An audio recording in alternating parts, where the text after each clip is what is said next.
یہ جبل رمات ہے. جبل کہتے ہیں عربی میں پہاڑ کو، اور رمات کہتے ہیں تیر اندازوں کو. یعنی یہ وہ پہاڑی ہے جس پر اللہ کے نبی صلی اللہ علیہ وسلم نے جنگ احد کے دوران 50 تیر اندازوں کو بٹھائے تھے، اور انہیں حکم دیا تھا کہ جب تک میری اجازت نہ ہو یہاں سے نیچے نہیں اترنا ہے. اس طرف اور پیچھے یہ پہاڑ ہیں جبل احد، اور اس کے ساتھ ہی یہ شہداء کی قبریں ہیں. اور اصل میدان جو ہے جہاں پر جنگ ہوئی تھی وہ تقریباً اسی ایریا میں ہے، یعنی جہاں پر ابھی شہداء کی قبریں ہیں. مسلمانوں کی تعداد اس جنگ میں تقریباً 700 تھی.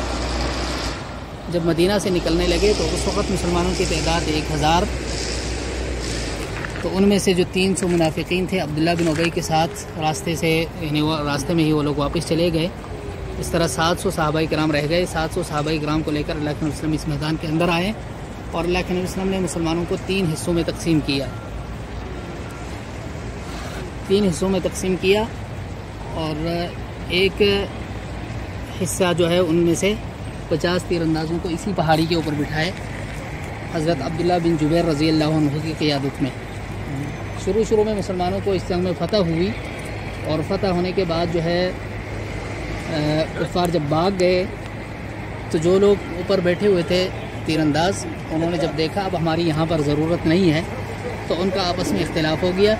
بعض نے کہا کہ اب ہماری یہاں پر ضرورت نہیں ہے، ہم نیچے اترتے ہیں، میدان میں جاتے ہیں، اور وہاں پر زخمیوں کو اٹھانے میں اور مال غنیمت جمع کرنے میں ہم اللہ کے رسول صلی اللہ علیہ وسلم کی مدد کریں گے. تو جو لوگ نیچے اتر آئے تھے ان کی نیت بھی صاف تھی، اور ان کا مقصد یہی تھا کہ ہم اللہ کے نبی صلی اللہ علیہ وسلم کی نیچے میدان کے اندر جا کے مدد کریں گے، اب ہماری یہاں پر ضرورت نہیں ہے. اور اللہ کے نبی صلی اللہ علیہ وسلم نے جو ہمیں حکم دیا تھا وہ ایک خاص ضرورت کے تحت دیا تھا، اب وہ ضرورت باقی نہیں ہے، تو اب ہماری یہاں پر جو ہے رہنے کی ضرورت نہیں ہے. اور جو لوگ اوپر رہے تھے، اور خاص کر جو ان کا قائد تھا عبداللہ بن جبیر رضی اللہ عنہ، اس نے کہا کہ اللہ کے نبی صلی اللہ علیہ وسلم کا جو ہے حکم ہے جب تک آپ کی اجازت نہ ہو یہاں سے نیچے نہیں اترنا ہے. بہرحال ان میں سے یعنی 40 لوگ نیچے اترے، 10 باقی رہ گئے. جب خالد بن ولید رضی اللہ عنہ اس وقت جو مسلمان نہیں ہوا تھا اور کفار کے جو ہے گھڑ سوار دستے کی وہ قیادت کر رہے تھے، اس نے جب دیکھا کہ اس پہاڑی کے اوپر جو ہے وہ تھوڑے لوگ رہ گئے ہیں، تو اس نے پلٹ کر دوبارہ حملہ کر دیا، اور جو پہاڑی پر جو 10 صحابہ کرام تھے ان کا مقابلہ کیا، اور یہ 10 صحابہ کرام جو ہے یہاں پر شہید ہو گئے. تو ان کو شہید کرنے کے بعد جو ہے وہ یعنی پیچھے سے آ کر جو ہے مسلمانوں کے اوپر حملہ کر دیا، اور یہ حملہ اتنا اچانک تھا کہ مسلمانوں کے لیے سنبھلنے کا موقع نہیں ملا. اور اس طرح اس میں جو ہے یعنی مسلمانوں کا کافی نقصان ہوا، یہاں تک کہ یہ افواہ اڑائی گئی کہ اللہ کے نبی صلی اللہ علیہ وسلم کو جو ہے اس میدان کے اندر شہید کیا گیا، آپ کے دندان مبارک شہید ہوئے، آپ زخمی ہوئے. تو یہاں تک یعنی تو اس وقت جو ہے مسلمانوں کی حالت انتہائی عجیب ہو گئی، اور بعض لوگ جو ہے میدان چھوڑ کر مدینہ منورہ کی طرف جانے لگے. تو ان میں سے بعض نے جو ہے ان کو آواز دی اور کہا کہ اگر اللہ کے نبی صلی اللہ علیہ وسلم دنیا میں نہیں رہے تو ہمارا بھی جو ہے اس دنیا میں رہنے کا کوئی فائدہ نہیں ہے، تو ہم بھی یہیں پہ شہید ہو جاتے. پھر اس طرح انہوں نے ہمت کی اور انہوں نے دوبارہ کفار کے ساتھ لڑنا شروع کر دیا. پھر اس کے بعد انہیں پتہ چلا کہ اللہ کے نبی صلی اللہ علیہ وسلم جو ہے ابھی زندہ ہے، سلامت ہیں. تو پھر اس طرح ایک ایک کر کے لوگ اللہ کے نبی صلی اللہ علیہ وسلم کے پاس جمع ہونا شروع ہو گئے، اور اس جنگ کے اندر جو ہے بعض صحابہ کرام نے جو انتہائی شجاعت اور بہادری کا مظاہرہ کیا. حضرت سعد بن ابی وقاص سے جمع کے سے اللہ کے نبی نے فرمایا کہ ارمی یا سعد فدا کا ابی و امی، یعنی سے سعد تیر برساؤ، یعنی میرے ماں باپ جو ہے آپ پر قربان ہو. اور اس طرح حضرت طلحہ رضی اللہ عنہ وہ جب یعنی اللہ کے نبی صلی اللہ علیہ وسلم کی حفاظت پر جو ہے یعنی وہ مأمور تھے اللہ کے نبی صلی اللہ علیہ وسلم کی حفاظت کرتے ہوئے، یعنی جو بھی تیر اللہ کے نبی صلی اللہ علیہ وسلم کی طرف آتے اپنا ہاتھ آگے کر دیتے. اس طرح ان کا ہاتھ جو ہے وہ ناکارہ ہو گیا، اور اللہ کے نبی صلی اللہ علیہ وسلم کو جو ہے یعنی کوئی تیر جو ہے انہوں نے لگنے نہیں دیا. اس طرح انہوں نے اللہ کے نبی صلی اللہ علیہ وسلم کی حفاظت کی. تو جنگ احد میں مسلمانوں کے لیے بہت بڑا درس ہے، بہت بڑا سبق ہے کہ قادر مطلق اگر کوئی ذات ہے تو وہ صرف اللہ تبارک و تعالیٰ کی ذات ہے، کیونکہ اللہ کے نبی صلی اللہ علیہ وسلم بھی اس جنگ کے اندر جو ہے وہ زخمی ہوئے. اگر آپ قادر مطلق ہوتے تو آپ اس جنگ کے اندر زخمی نہ ہوتے. اور یعنی اس جنگ میں جب یہ افواہ اڑائی گئی اللہ کے نبی صلی اللہ علیہ وسلم کو شہید کر دیا گیا ہے اور لوگ یہاں سے یعنی واپس جانے لگے، تو اس وقت اللہ تبارک و تعالیٰ کی طرف سے قرآن کی آیات نازل ہوئی کہ وما محمد الا رسول قد خلت من قبلہ الرسل، کہ محمد اللہ کے رسول ہیں اور اس سے پہلے بھی اللہ کے رسول اس دنیا میں آتے رہے ہیں اور جاتے رہے ہیں. وما محمد الا رسول قد خلت من قبله الرسل افإن مات او قتل انقلبتم على اعقابكم.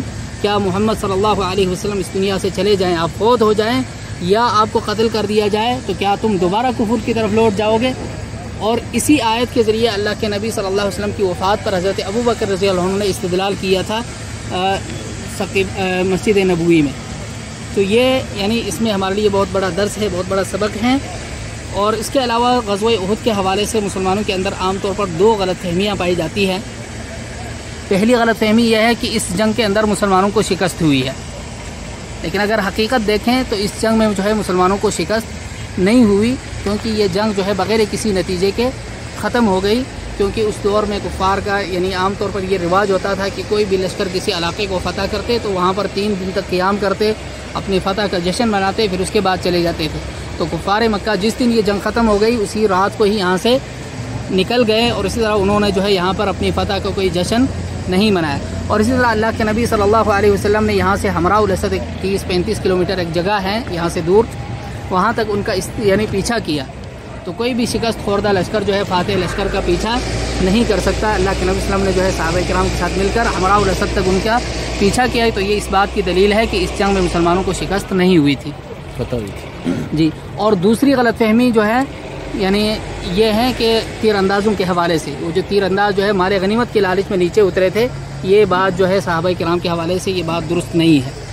کیونکہ یعنی جو لوگ نیچے اترے تھے ان کا یہی خیال تھا کہ اب ہماری یہاں پر رہنے کی ضرورت نہیں ہے، اور اللہ کے نبی صلی اللہ علیہ وسلم نے جو ہمیں حکم دیا وہ ایک خاص ضرورت کے تحت حکم دیا ہے. اور جو لوگ اوپر رہے انہوں نے کہا کہ اللہ کے نبی صلی اللہ علیہ وسلم کا حکم ماننا ہمارے لیے ضروری ہے. تو یعنی انہوں نے اجتہاد کیا، اور ان کے اجتہاد کی وجہ سے جو ہے یعنی کچھ مسلمانوں کے لیے بعد میں پریشانیاں اٹھانا پڑی، اور یہ اللہ تبارک و تعالیٰ کی طرف سے لکھا تھا اور یہ ان کے ساتھ ہو گیا. تو ان کے بارے میں یہ کہنا کہ یہ مال غنیمت کی لالچ میں نیچے اترے تھے، یہ بات جو ہے صحابہ کرام کے حوالے سے درست نہیں ہے. کیونکہ صحابہ کرام جو ہے اپنا سب کچھ دین اسلام پر قربان کرنے کے لیے تیار تھے. ان کے لیے ان کے دلوں کے اندر جو ہے دنیاوی مال و دولت کی جو ہے کوئی طمع یا لالچ نہیں تھی جی.